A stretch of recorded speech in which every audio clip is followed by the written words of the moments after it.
ये कि processing of mRNA कैसे की जाएगी, मतलब कि जो हमारा एमआरएनए प्रिपेयर हुआ है, अभी हमारा जो मैच्योर एमआरएनए है उसको प्रोसेसिंग कैसे की जाती है, मतलब कि जो न्यूक्लियस में एमआरएनए है उसको साइटोप्लाज्म तक कैसे पहुंचाया जाता है, कैसे उसकी प्रोटेक्शन की जाती है, उस प्रोटेक्शन को क्या कहते हैं, हम प्रोसेसिंग कहते हैं। प्रोसेसिंग मतलब क्या होता है कि एक जो आरएनए उसको क्या करा जाता है कि मॉडिफाई किया जाता है, ठीक है।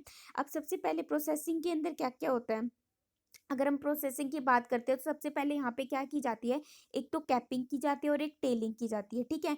कैपिंग और टेलिंग कैसे, कैपिंग और टेलिंग को कैसे करते हैं, सबसे पहले क्या होता है कि जो 5 एंड होता है, हमारे जो हमारा डीएनए का स्ट्रक्चर था उसके अंदर क्या थे कि 2 स्टैंड थे, एक तो 5 प्राइम था और एक 3 प्राइम था, ठीक है। जैसे कभी भी हम डीएनए का डबल हेलिकल स्ट्रक्चर बनाते हैं तो क्या है, हमारे पास 2 स्टैंड्स होते हैं, ठीक है।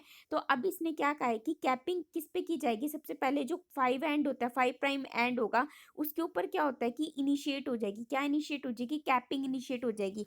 और किसको ऐड किया जाएगा, 7 मिथाइल ग्वानिन को, किसको ऐड कर देंगे, 7 मिथाइल ग्वानिन, मतलब कि जो 7th पोजीशन है वहां पे क्या लिखा हुआ है, मिथाइल, मिथाइल लगा हुआ है, ठीक है। कौन सा मिथाइल होगा, ग्वानिन, मतलब मिथाइल के साथ क्या लगा होगा, ग्वानिन लगा होगा। इसको क्या कर दिया जाता है, ऐड कर दिया जाता है। वो ऐड करने से क्या होता है कि इसकी प्रोटेक्शन हो जाती है। जैसे हम क्या पढ़ते हैं कि हमारा जो कोई भी रूट कैप पढ़ते हैं, रूट कैप का काम क्या होता है, वो भी प्रोटेक्शन का काम करते हैं, किसी भी प्लांट को, किसी भी प्लांट के पार्ट को क्या करती है, प्रोटेक्ट करती है, ठीक है, रूट को प्रोटेक्ट करने का काम करती है। ऐसे ही क्या होता है कि आरएनए को प्रोटेक्ट करने का काम कौन करता है, ये कैपिंग यूनिट करती है। और इस कैपिंग यूनिट में क्या होता है कि मिथाइल ग्वानिन प्रेजेंट होता है, कौन सी पोजीशन पे प्रेजेंट होता है, 7th पोजीशन पे प्रेजेंट होता है। इसके अलावा क्या करता है कि इनके अंदर क्या होता है कि 5 प्राइम क्या बन जाता है, एक बॉन्ड की फॉर्मेशन हो जाती है। इस बॉन्ड को हम क्या कहते हैं, लिंकेज कहते हैं। लिंकेज का मतलब क्या होता है, जैसे हम लोगों ने पढ़ा है ना, फोस्फोडाइस्टर बॉन्ड की फॉर्मेशन हो जाती है। तो फोस्फोडाइस्टर बॉन्ड किसके बीच में बनता है, बताओ भाई, किसके बीच में फोस्फोडाइस्टर बॉन्ड बनता है,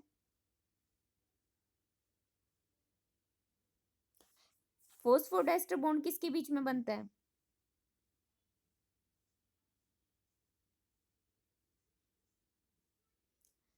शुगर फोस, बेस और हाँ, फॉस्फेट ग्रुप के बीच में। बेस और फॉस्फेट ग्रुप के बीच में। इसके अलावा हम लोगों ने एक और चीज पढ़ी थी कि ग्लाइकोसिडिक बॉन्ड होता है, वो क्या करता है कि जो फर्स्ट पोजीशन होते हैं उसके ऊपर क्या करता है कि वहां से अटैच हो जाता है, ग्लाइकोसिडिक बॉन्ड की फॉर्मेशन होती है।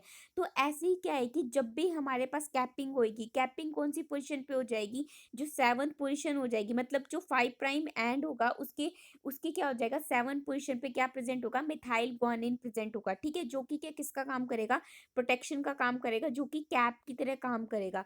इसके अलावा ये किसकी फॉर्मेशन करता है, सेकंड मेन पॉइंट क्या है कि ये 5 प्राइम क्या बना देता है, एक टाइप का लिंकेज बना देता है। लिंकेज क्या करेगा, ये क्या करेगा, एक टाइप के ऐसे बॉन्ड की फॉर्मेशन कर देगा। इस बॉन्ड की फॉर्मेशन से क्या हो जाएगा, हमारा जो आरएनए होगा वो क्या हो जाएगा, प्रोटेक्ट हो जाएगा। ये तो होता है सबसे पहला चेंज किया जाता है। नेक्स्ट चेंज क्या किया जाता है कि जो एक टाइप का क्या हो जाता है, एक पोली ए टेल सीक्वेंस। पोली ए टेल सीक्वेंस क्या है कि मतलब जिस ऐसे सीक्वेंस जिसके अंदर सिर्फ क्या होता है कि जो ए मतलब एडेनिन न्यूक्लियोटाइड्स को ही क्या किया जाता है, ऐड किया जाता है। वो कहाँ पे ऐड किया जाएगा, 3 प्राइम एंड पे ऐड किया जाएगा। सबसे पहले 5 प्राइम एंड पे तो क्या देखा हम लोगों ने, 7 मिथाइल गुआनिन जो प्रेजेंट होता है, जो कि किसका काम करता है, कैप का काम करता है। अब जो एमआरएनए है, उस एमआरएनए का दूसरा स्टैंड भी होता है, दूसरे स्टैंड का मतलब उसका 3 प्राइम एंड भी होता है। उस 3 प्राइम एंड के ऊपर क्या किया जाता है कि ए एडेनिन न्यूक्लियोटाइड्स को क्या किया जाता है, ऐड किया जाता है। सिर्फ एडेनिन एडेनिन न्यूक्लियोटाइड्स को क्या किया जाएगा, ऐड किया जाएगा। इस जो ये मेथड होता है इसको हम क्या कहते हैं, पॉली एडिनिलेशन। पॉली एडिनिलेशन का मतलब होता है कि सिर्फ एडेनिन न्यूक्लियोटाइड्स को ऐड करना। और वो एडेनिन न्यूक्लियोटाइड्स क्या कर देते हैं, कितने एडेनिन न्यूक्लियोटाइड्स ऐड होंगे, 20 to 200 एडेनिन न्यूक्लियोटाइड्स क्या हो जाते हैं, ऐड हो जाते हैं। कौन से एंजाइम्स की वजह से ये ऐड होते हैं, इनके लिए कौन सा एंजाइम होता है, पोली A polymerase. Poli A polymerase.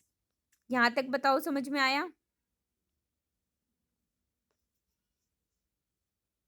बताओ।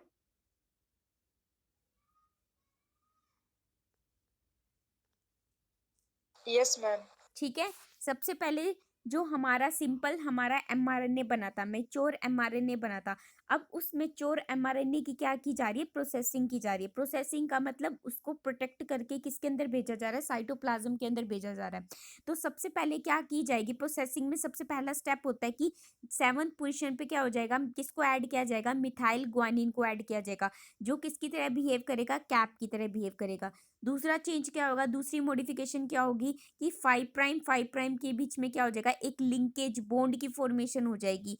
वो बॉन्ड क्या करेगा, किस में हेल्प करता है, जब भी हम क्या करते हैं कैपिंग करते हैं तो उस कैपिंग की फॉर्मेशन में हेल्प करेगा। थर्ड चेंज क्या है कि जो 3' एंड है उसके ऊपर क्या हो जाएगा कि पोली ए टेल को ऐड किया जाएगा।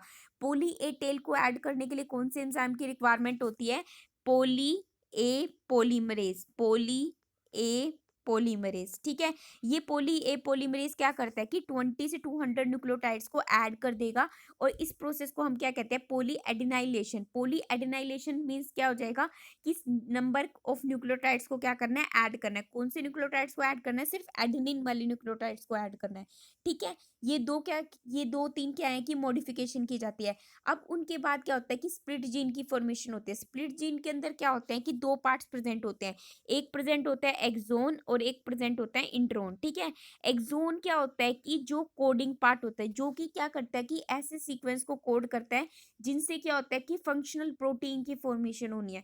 और जो नॉन कोडिंग जीन्स होते हैं वो ऐसे प्रोटीन्स होते हैं, ऐसे जीन्स होते हैं जिनसे क्या होता है कि फंक्शन प्रोटीन की फॉर्मेशन नहीं होती। मतलब अगर हमारी बॉडी के अंदर नॉन इंट्रोन जीन्स के अंदर कोई भी म्यूटेशन होती है तो वो इतनी हार्मफुल नहीं होती, लेकिन अगर कोडिंग जीन्स के अंदर म्यूटेशंस हो जाएंगी तो वो म्यूटेशंस क्या होती हैं, हार्मफुल होती हैं, ठीक है। अब स्प्लाइसिंग प्रोसेस क्या होता है, स्प्लाइसिंग का मतलब क्या होता है कि अब ऐसी जीन्स की, अब 3' एंड को भी प्रोटेक्ट कर लिया, 5' एंड को भी प्रोटेक्ट कर लिया। अब क्या की जाएगी, अब इनके बीच में क्या हो जाएगी, जस्ट इनके बीच के जो जीन्स होंगे जैसे कि उन जीन्स को रिमूव किया जाएगा, जो कि क्या है कि ऐसे अनवांटेड जीन्स है या फिर जिनका कोई काम नहीं है, उन जीन्स को हम क्या कहते हैं, नॉन कोडिंग जीन्स कहते हैं। अब ये जो नॉन कोडिंग जीन्स होंगे इनको क्या किया जाएगा, रिमूव किया जाएगा। अब हमारे पास जैसे कि ये हमारा एमआरएनए है, अब इस एमआरएनए में से क्या हो जाएगा, जितने भी इंट्रोन्स के जीन्स होंगे, इंट्रोन मतलब नॉन कोडिंग जीन्स होंगे, उन जीन्स को क्या कर दिया जाएगा, रिमूव कर दिया जाएगा। किसकी हेल्प से रिमूव करेंगे, राइबोजाइम्स टाइप की एक्टिविटी होती है। राइबोजाइम क्या है, एक एंजाइम्स है जो कि क्या करता है कि नॉन कोडिंग सीक्वेंस को रिमूव कर देगा, और जो कोडिंग सीक्वेंस है, जो एक्सोन्स है, उनको क्या कर देगा, ज्वाइन करवा देगा। तो अब हमारे पास जो हमारा एमआरएनए होगा वो बिल्कुल मैच्योर टाइप का हो जाएगा, और बिल्कुल क्या हो जाएगा, उसके पास सिर्फ क्या होंगे, कोडिंग जीन्स प्रेजेंट हो जाएंगे, ठीक है। क्योंकि इंट्रोन्स तो जितने भी थे उन सबको क्या कर दिया, रिमूव कर दिया। अब क्या बचे, सिर्फ एक्सोन बन जाएंगे, और उनकी ज्वाइनिंग किसकी हेल्प से होगी, एक लाइगेज एंजाइम्स होता है, वो लाइगेज एंजाइम क्या करता है कि डी जो हमारा एमआरएनए है उन एमआरएनए के स्ट्रक्चर को ज्वाइन करने का काम करेगा। क्योंकि जब भी हम क्या करेंगे, इंट्रोन्स को रिमूव करेंगे और एक्सोन्स को सिर्फ एक्सोन की ज्वाइनिंग करेंगे, तो उन ज्वाइनिंग के लिए कौन सा एंजाइम की रिक्वायरमेंट होती है, लाइगेज एंजाइम्स होता है। लाइगेज एंजाइम क्या करता है कि इंट्रोन को रिमूव कर देता है और एक्सोन की क्या करवा देता है, ज्वाइनिंग करवा देता है। इस प्रोसेस को हम क्या कहते हैं, इस प्रोसेस को हम क्या कहेंगे, स्प्लाइसिंग। स्प्लाइसिंग का मतलब क्या हुआ कि जो नॉन एसेंशियल पार्ट्स है उनको क्या कर दिया, हमने स्प्लाइस कर दिया, और जो एसेंशियल पार्ट्स है उनको क्या कर लिए, उनके उनको क्या कर लिया, लाइगेज एंजाइम की हेल्प से क्या कर लिया, ज्वाइन करवा लिया। तो ये सारा क्या है कि प्रोसेसिंग का प्रोसेस है। प्रोसेसिंग में क्या की जाती है कि मॉडिफिकेशन की जाती है। अब हमारा जो पूरा एमआरएनए है वो बिल्कुल रेडी है। अब उसको हम क्या करेंगे, अच्छी तरीके से साइटोप्लाज्म के अंदर भेजेंगे। जैसे हम साइटोप्लाज्म के अंदर इसको भेजेंगे, अब क्या होगा, ट्रांसलेशन प्रोसेस स्टार्ट हो जाएगा। ट्रांसलेशन प्रोसेस क्या होता है कि जब भी क्या होता है कि जो एमआरएनए है उस एमआरएनए से किसकी फॉर्मेशन होगी, प्रोटीन्स की फॉर्मेशन होगी। और उस प्रोटीन के लिए किस किस की रिक्वायरमेंट होती है, जैसे राइबोसोम्स की रिक्वायरमेंट होती है और अमीनो एसिड्स की रिक्वायरमेंट होती है। और इस प्रोसेस को हम क्या कहेंगे, ट्रांसलेशन कहेंगे। जैसे कि हमारे पास हम रेप्लिकेशन पढ़ रहे थे तो किसकी रिक्वायरमेंट थी, डीएनए पॉलीमरेज की। हम ट्रांसक्रिप्शन पढ़ रहे तो किसकी रिक्वायरमेंट थी, आरएनए पॉलीमरेज की। अब हम ट्रांसलेशन पढ़ेंगे तो किसकी रिक्वायरमेंट होगी, जैसे charge tRNA, amino acid, starting codons, stop codons, इन सब कोडोन्स की क्या होती है, रिक्वायरमेंट होती है, जो कि क्या करते हैं, ट्रांसलेशन प्रोसेस को क्या करते हैं, अच्छे से एक्टिवेट करते हैं, अमीनो एसिड को अच्छे से एक्टिवेट करते हैं। यहाँ तक समझ में आया, बताओ भाई।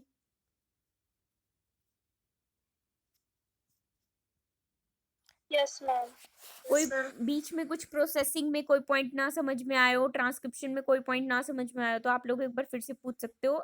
रेप्लिकेशन और ट्रांसक्रिप्शन कंप्लीट हो चुका है। अब इसके बाद हम ट्रांसलेशन स्टार्ट करेंगे।